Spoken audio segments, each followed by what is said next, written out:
Okay, in this video we're going to be talking about the origins of poetry as a literary genre in British history.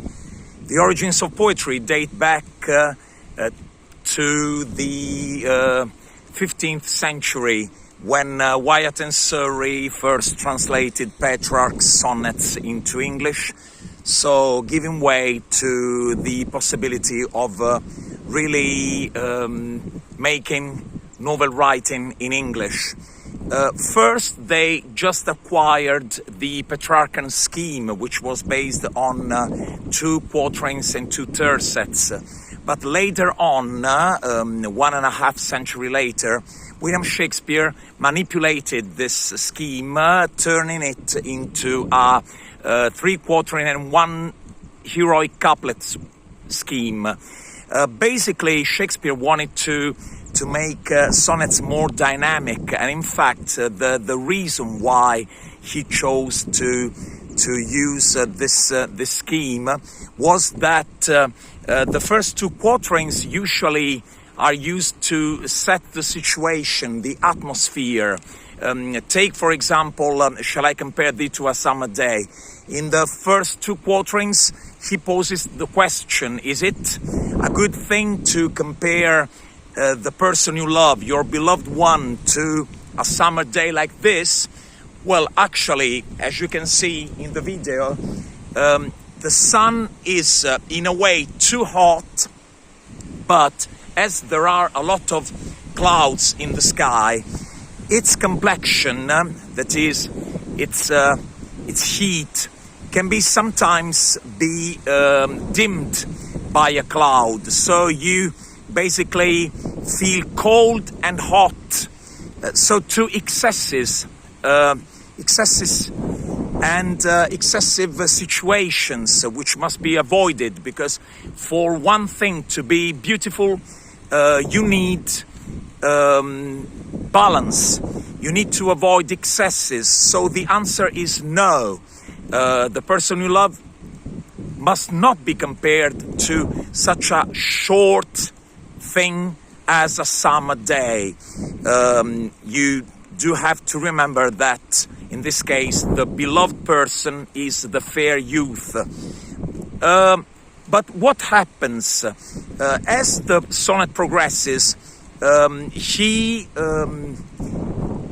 addresses time by saying that love has to be eternal. Love must not be dependent on time, and so basically the shortness of summer makes it once again an improper comparison. So you must not compare the beloved one to such a short season as summer. And then at the very beginning of the 3rd quatrain, where you find yet but thy eternal summer shall not fade, we find this turning point. The 3rd quatrain is a turning point, a real turning point, because Shakespeare finds the solution. Your summer, that is your youth, is gonna be eternal if I write a sonnet dedicated to you, devoted to you. So, and we find it in the final couplet, every time from now on, from now to eternity, someone like me right now will quote this sonnet, you will live again. So basically you will live forever. This idea of defeating time, of defeating death, and you need to note that death is somehow embodied in a real character. In the 3rd quatrain, Shakespeare also says, death shall not brag that you wander in his shadow. That is, so death, as if death were a living person, must not be proud about the fact that the fair youth will eventually die, because he will never die, as this sonnet is eternal, and she lives in this sonnet. And where do we find this solution? In the final couplet, which becomes the real solution to the problem. Something very similar can be found in another sonnet dedicated to the dark lady, the other character, which is My Mistress' Eyes. This sonnet is very peculiar because Shakespeare, in a way, makes a mockery of Dante's sonnets, of courtly love sonnets, traditional sonnets, which were normally dedicated to women who were described as if they were goddesses. But Shakespeare says, I have never seen a goddess walk on this earth. So, don't fool me. Your women are not as beautiful, as pleasant as you describe them. So you're basically lying. And in fact, the three quatrains are a set of negative comparisons. Her eyes are not like the sun. Her cheeks are not like white and red roses. Or her voice is not as pleasant as music. Her breath is not as pleasant as a perfume. Her hair is just a bunch of black wires, nothing golden. So we are very far away from Petrarch's description of Laura's hair, golden, beautiful. But once again, in the final couplet, you find the solution. Yet, I think that my love is rare, my love is real, much more than your love, because you have had to lie about your women using false comparisons. So my love is superior to yours, because I didn't need to lie about the woman I love. William Shakespeare himself is also famous for bringing sonnets to theatre. In fact, if you take a play of his, Romeo and Juliet, you find two sonnets at two particular moments in the plot, in the story. The prologue, which sets the situation, the place based in Verona. We will find two families, the Capulets and the Montagues. They hate each other, and two young people, a boy and a girl, Romeo and Juliet, will find death because of this hate. So they are defined as the star-crossed lovers. So as if their fate is written in the sky, as if it's their destiny to die. This sort of introduction to the play is a sonnet. So this is fantastic. Shakespeare, for the first time, uses a sonnet, which should be some kind of contemplation of the person you love, or about some topics, some themes in man's life. In this case, a sonnet becomes something dramatic, and it becomes even more dramatic when you consider that Romeo and Juliet's first dialogue at the party thrown by the Capulets, when they meet for the first time and they fall in love at first sight, we may say, they both speak to each other in the form of a sonnet. And in this case, once again, the Shakespearean scheme is adopted. Romeo starts, the first quatrain is Romeo's.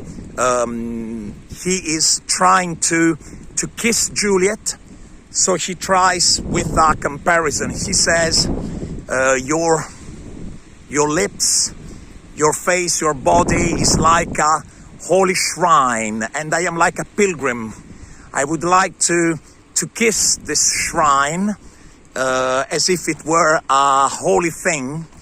Juliet understands, and she answers that lips can only be used for praying. So Romeo keeps on moving on to her, and in the end they finally kiss. So that is beautiful, because it's the first time that a sonnet becomes something dramatic. So in the prologue we find a sonnet which explains where Romeo and Juliet is set. On the other hand, the first dialogue between Romeo and Juliet is itself in the form of a sonnet.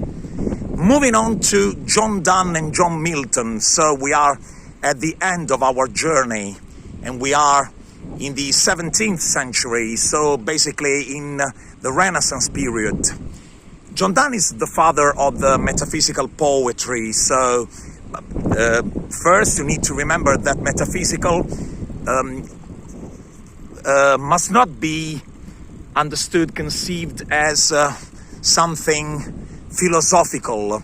In this case, metaphysical poetry refers to the fact that this kind of poets used metaphors, hyperbolic images that had never been used before, and that are so strange, so weird, so, once again, hyperbolic, to be considered as metaphysical. Think of John Donne's holy sonnets, in particular, Butter My Heart.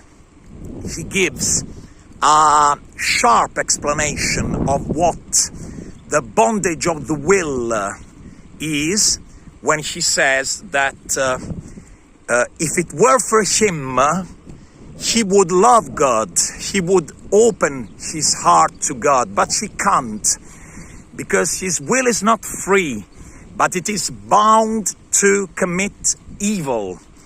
So the imagery of this marriage between a man and Satan, a marriage which only God can untie, that only God can break, using his force, using his divine power, and it is so strong that in the end we also find a sharp contrast when he says, if you want me to be pure, you need to ravish me, you need to rape me, that is, you need to exert physical violence upon me, which is blasphemous if you think that she is addressing directly to God. No one had ever done that before.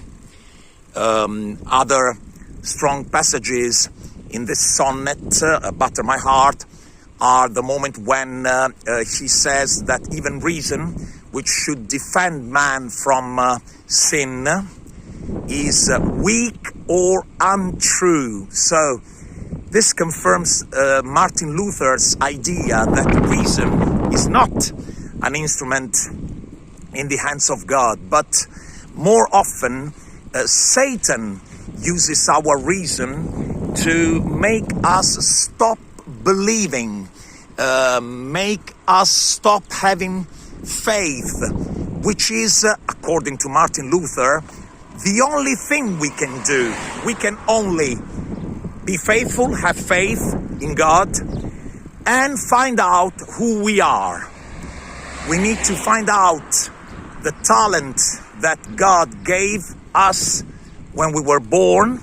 As Mark Twain used to say, the two most important days in a man's life are, first, the day when he was born, and second, the day when he realizes what he was born for, why he was born. So our talent, our destiny, because if we follow that destiny of ours, it means that we have been chosen by God, and we are gonna be saved. So it's a way of getting rid of the anxiety coming from the fact that there's nothing we can do to be saved.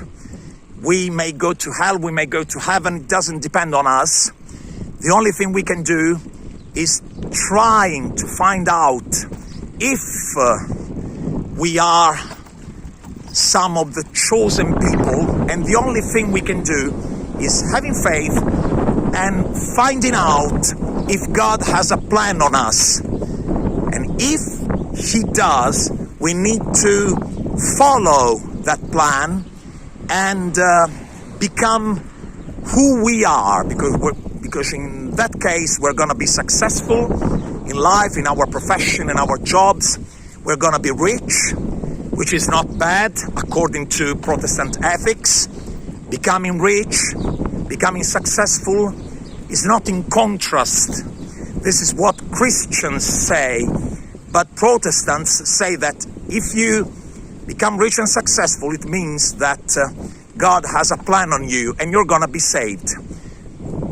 Another important sonnet is Death Be Not Proud, where John Donne basically addresses death, saying that death, this is in common with Shakespeare. Even Shakespeare addressed death almost as if he were jealous of death. Shakespeare says, the fair youth will not die, will never die, because I will protect him in this sonnet of mine. John Donne puts it in another way. He says, death, okay, we are all gonna die, but you must not brag about it, because you look at the company you're with. You live with illness, with misery. So you are the one who will truly die, not us. And speaking about death, even another fantastic poem contained in John Donne's Holy Sonnets is No Man is an Island. In No Man is an Island, basically he says that every time one of us dies, that death diminishes all of us. So he says, never sent to know who the bell is tolling for whom the bell tolls, because it tolls for you, it tolls for each of us, because every time a man dies, I am diminished. Don't forget that John Donne also wrote another collection, Songs and Sonnets. The most important, the most famous song is Go and Catch a Falling Star. In this case, we do not find any philosophical or theological topic. The topic is, are beautiful women also true? Are they honest? He does it his own way. He starts, basically the answer is no. You will never find a woman who is at the same time true and fair, honest and beautiful. But he says that in his own way. He starts with some orders. Go and catch a falling star. Tell me where past years are. Blah, blah, blah, blah. In the first stanza, we find this kind of requests, which basically can never be fulfilled. So it's his own way of being hyperbolic. Then he says, even if you are able to do these things I asked you, even if you should move from here and walk for 30 years, you will never find a woman who is true and fair. And, final stanza, even if you should find one, and you should ask me to come and see her, because that would be a sweet pilgrimage, yet I wouldn't come, because before I arrive and see her, she will have betrayed you twice or 3 times. In the end, just a little thought about John Milton, this great scholar, because he was a scholar. At the end of Oliver Cromwell's reign, he becomes blind. He had supported Oliver Cromwell when the Puritans rebelled against monarchy, against Charles I. You need to remember that Charles II had to find refuge in France, and during those 20 years, the 20 years of Commonwealth, the only 20 years in British history when England was not a monarchy, so this is peculiar. John Milton was such an impressive scholar. He knew Greek, Latin, Italian, French. He wrote essays about the freedom of speech, about democracy and how it worked in ancient Greece. But his masterpiece is by far Paradise Lost, which is an epic poem, so once again a poem, dedicated to the story of the fall of Lucifer, and then the fall of Adam and Eve. But what is important is that Milton somehow identifies himself with Satan, with Lucifer, because the Puritans had tried to rebel against the king's tyranny just the way the fallen angels had tried to rebel against God's tyranny. So they shared this thing. They had this in common. They wanted to get rid of tyranny. And Satan's monologue, once it is an epic poem, but we can truly say that Satan throws a monologue once he finds himself in hell. And it's very powerful because he says, okay, this is where we are now. Farewell heaven, farewell happy fields. Now we have to live in hell. But he says, believe me, hell is a better place than heaven, because hell is a place where we are gonna be free. I am gonna be the one who decides what is good and what is evil. So we are free of God's tyranny. And he says, I am a reasonable creature. So reason basically makes me, that is Satan, and God equal. But God is more powerful than I am. So that's why he won.